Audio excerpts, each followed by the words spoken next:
Across the universe of our experience of the tabletop role-playing hobby, there are ideas that begin on the page of the rulebook and come to life at the tabletop in an amazing way that strikes our imagination. It scintillates the back of our brain, and it causes us to stop for a moment and just say, that's some good cooking. These are what I call flavor wins. It's when an idea that is an atom in the game rules or the way that we play totally lines up with our genre expectations and creates surprises. We get to feel like we are inhabiting the same landscape as our characters, filled with fear or wonderment or mischief, as this idea comes to life at the tabletop as the dice and the mechanics start to play with our role-playing. My name's Antoine, the Complex Games Apologist, and in this series we're going to rove across the distant corners of the tabletop role-playing hobby. We're going to reach into outer space and deep into the past of the world's most popular role-playing game to sing the praises of some flavor wins. Well, that's quite nice. I like that. In this inaugural episode, I want to give a shout out to a piece of equipment that is still working hard on our character sheets, even when we don't remember to write it down. Today I want to sing the praises of the spell component pouch. Now I know this isn't the zestiest, most umami, or spiciest idea in role-playing games. It had its debut in the 3rd edition of Dungeons & Dragons, and it really went to work for Vancian spellcasting. Verbal somatic material. Next to every single spell entry in the rulebooks, you are familiar with these letters. Nowadays, we take it for granted that waving your arms around wildly and incanting at the top of your lungs is the route towards channeling magical energies. But reaching back into the genre touchstones of fantasy, it's easy to remember how witches' potions involve things like cursed apples or strange incenses being burnt. This can be a matter of sacred geometry inscribed on pieces of paper. Here in our own reality, there are substances that resonate with a lot of power. Sometimes it's from their history, sometimes it's because they're literally radioactive. And so, because of that experience of objects in our own lives, it comes naturally that maybe objects in the imagined world could be a gateway to unlocking reality warping power. Material components have a strong case for them.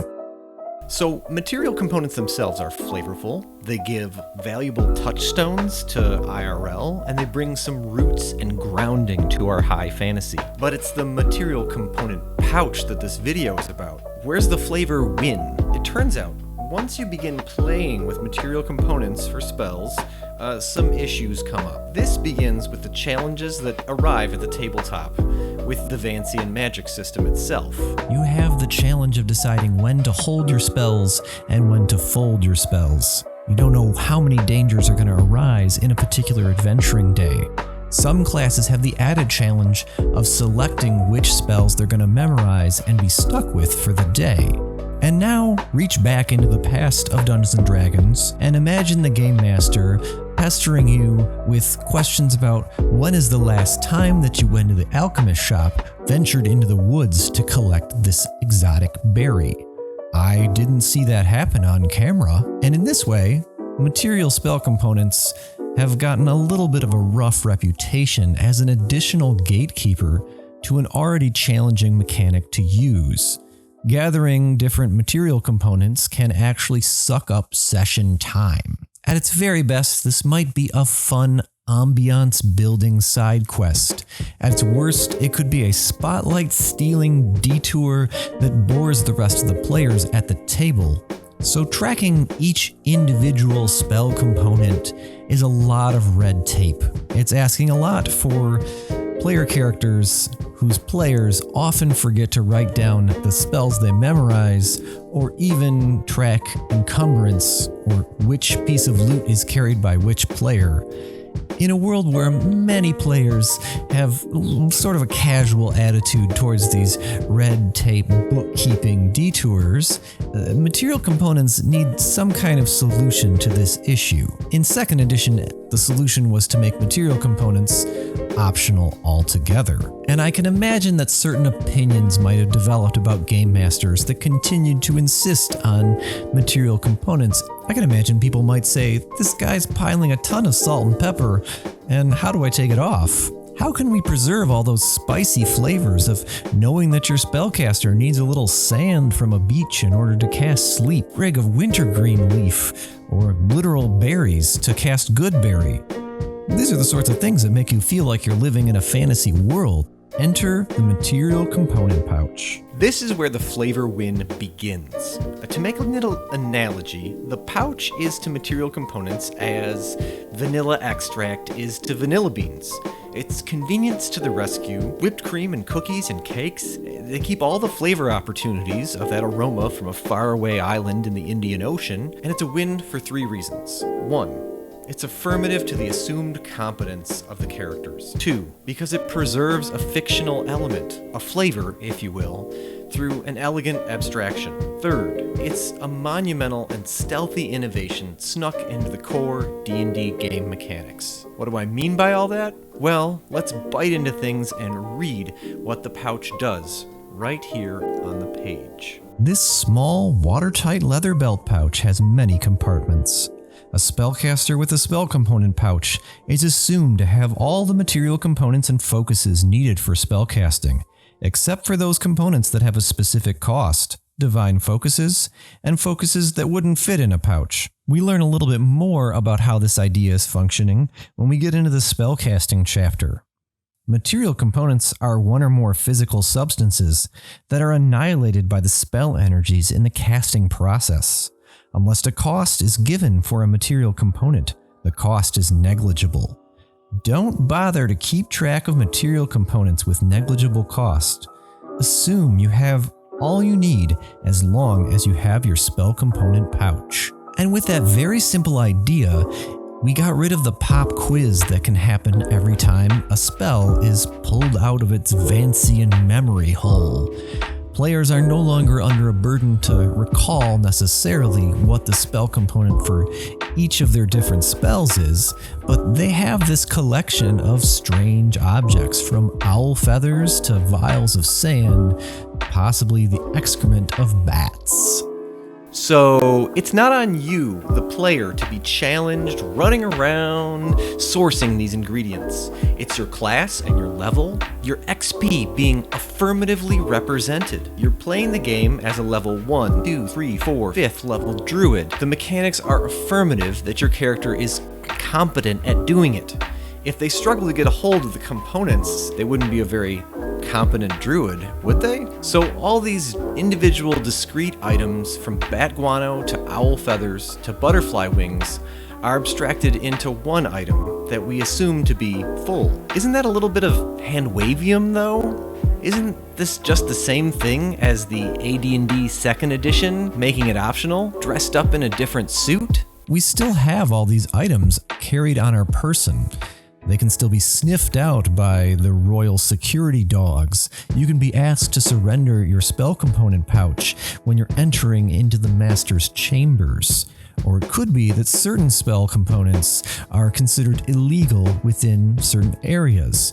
At the same time, spellcasters that regularly employ a particular ingredient can be understood to likely be carrying that ingredient around on their person. That means that you can use locate object on a city block to possibly track down the spellcaster you're looking for. Unlike with doing away with components altogether, by just abstracting them, we preserve the opportunity for them to be a part of the fiction of play. They can become plot points and MacGuffins. They can enrich the matrix of possibilities within the imagined universe of play. But what if you give all your grasshopper wings to that pixie sprite? What if you discard all your owl feathers at the entrance to the intellectual Olympiads as contraband performance enhancer? What about when the Royal Guard seizes your bat guano because fireballs aren't something they let happen inside the castle castle walls. Don't we just end up back at square one, tracking each individual component? This is where the really big innovation that I hinted at comes into play. The more that I think about it, the more that I'm amazed that it snuck in. It's been 20 years. The spell component pouch refreshes off camera. This is a mechanic that endows a little bit of backstory authority to the players. In the interstitial moments between scenes, they're doing stuff, and the game doesn't always see it. So let's riff on those ideas a little bit. Let's see how they can be applied elsewhere. Beyond the city limit sign of Dungeons & Dragons, I've got a few imagined riffs on this idea for you. Your tricorder in Star Trek Adventures has all the different software and library data it needs to function as that sixth sense that Star Trek characters have. Likewise, the medical kit of the Doctor has all the different drugs, scanners, and devices that she needs to give first aid and triage medicine to whomever she meets. And the basic handheld computer of your Shadowrunner or Traveler character has an operating system and a suite of applications that allow them to at least attempt to use their skills to get the job done. Now sure, if you have certain Shadowrunning habits, you might be caught with certain applications installed on your hand computer or left in the cache data of your IP address. It could be that a certain Star Trek doctor has some drugs that are a little bit appealing to a certain species. So the reason that the spell component pouch is a flavor win lies in how it's affirmative to character competence. As your character grows in class levels, they get better at sourcing these ingredients. Your escalating reserve of magic power becomes bundled with an ever-burgeoning bag of magical tchotchkes. It's the due diligence that every spellcaster just does, like the barbarian must be off somewhere pumping iron, that the cleric is often fondling rosaries, but we don't see it happening. We get a little nudge that in any imagined world, there's always stuff happening that we don't see in real time. And that's something that the players can have access to, not just the GM. The spell component pouch resuscitates and preserves a culinary heritage, if you will, to turn a phrase, that lies in the idea of material spell components. And that's why, in my book, it's a flavor win. Thanks so much for making it to the end of the video. This is the sort of feedback that Mr. Algorithm just loves to show my video and my channel to more people. You can help it along further by liking, subscribing, and possibly finding holes in the internet, other places, social media, where other people might want to watch it. Nothing is more valuable to the robot that all of us YouTubers serve than causing clicks to come from the internet back to YouTube. So thank you for watching, and if you enjoyed this video, I hope to see more of you. I have been the Complex Games Apologist.